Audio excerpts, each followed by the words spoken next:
Hello everyone, and welcome to today's video. Today I'm going over the news that Pennsylvania Representative Democrat Conor Lamb has announced that he is joining the 2022 Pennsylvania Senate race, and I wanted to talk about this because I think this is very, very interesting. The 2022 Senate map is, I would argue, very, very close, but the map itself is interesting because it doesn't really have a favorite for Republicans or Democrats. Republicans did better in 2016, so Democrats should have an advantage going into the Senate map. However, the fact that Joe Biden and the Democrats are in control in the White House, it would typically give the Republicans an advantage. But there are several key Republicans retiring, and one of them is Senator Pat Toomey of Pennsylvania. So it is an open Senate seat in Pennsylvania, so the Republican incumbent is not running. What that means is it's an open field for both the Republicans and the Democrats. And the Republican side, there's a few candidates running. My bet is that it's going to be Sean Parnell, and I think that's pretty, I won't say obvious, but I think that's most likely to be the nominee for the Republicans. The Democrat side gets much more interesting now, especially after Conor Lamb announces he's running. So, Conor Lamb, if you don't remember, I'm going to take a little trip down memory lane. Conor Lamb is the Democrat who ran for the special election in the 18th Congressional District a few years ago now. This was an election that was a surprise by a lot of people because this district that Conor Lamb ran for, President Trump won by 20 points in 2016. And Conor Lamb was able to win this race by about a few hundred votes, by about, it was a quick math, about 800 votes or so. He was able to make up a 20-point margin, which was very, very impressive. And now Conor Lamb is the representative in Pennsylvania. It's still this district, but I believe it got either redrawn or will be getting redrawn. So I think he represents a different number district, but similar locations. So now he's announced that he'll be running for Senate. And I think this is very, very important because Pennsylvania, again, I talked about Sean Parnell on the Republican side. The Democratic primary is very interesting. You have a lot of candidates running, but in my honest opinion, there's only two you really need to worry about. It's John Fetterman, the Lieutenant Governor, and Conor Lamb. This is interesting because John Fetterman has described himself and has advocated for pretty much Green New Deal and very socialist-like policies. He's kind of in the Bernie Sanders AOC wing of the Democratic Party. Whereas Conor Lamb ran his special election and his voting record suggests that he is a more moderate style Democrat. He voted, according to a report, he voted with President Trump 70% of the time in his first year as representative. And then the year after that, he voted with President Trump 10% of the time. And the last year of Trump's presidency, he voted with President Trump 0% of the time.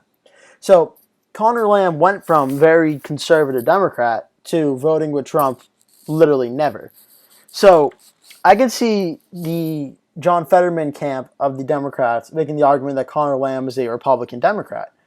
You honestly could make the argument that that's true.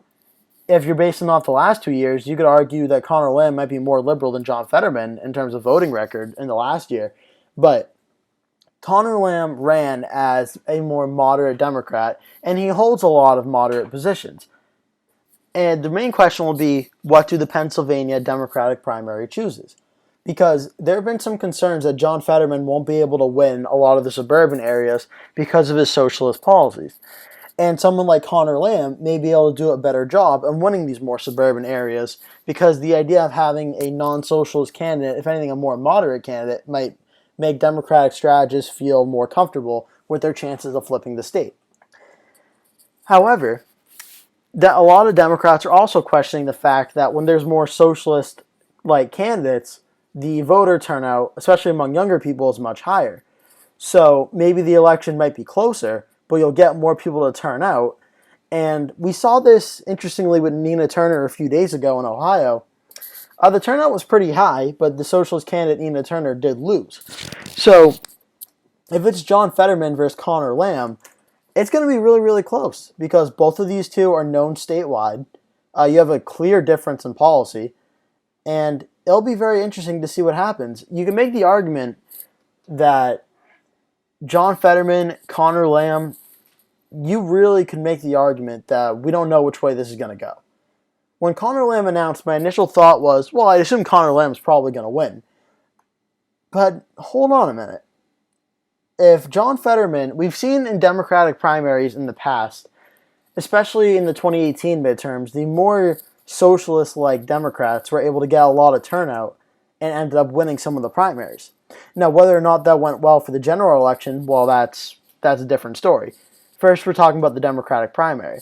I think if Conor Lamb or John Fetterman gets through the primary, I think Conor Lamb's the more electable candidate. I think he would have a better shot at winning the Senate race than John Fetterman would. But right now, this primary between Conor Lamb and John Fetterman, I don't know. I don't know. I think this would be such a tight race in the primary. And this could be one that's decided by under like 3 or 4%, which is very, very close, especially for a primary. It's interesting. It depends, honestly, because in Pennsylvania, a lot of what it is Philadelphia and the surrounding Philadelphia suburbs, which is interesting because Fetterman and Lamb are both from western Pennsylvania near the Pittsburgh area. So who's able to win more of Philadelphia? I would probably bet John Fetterman.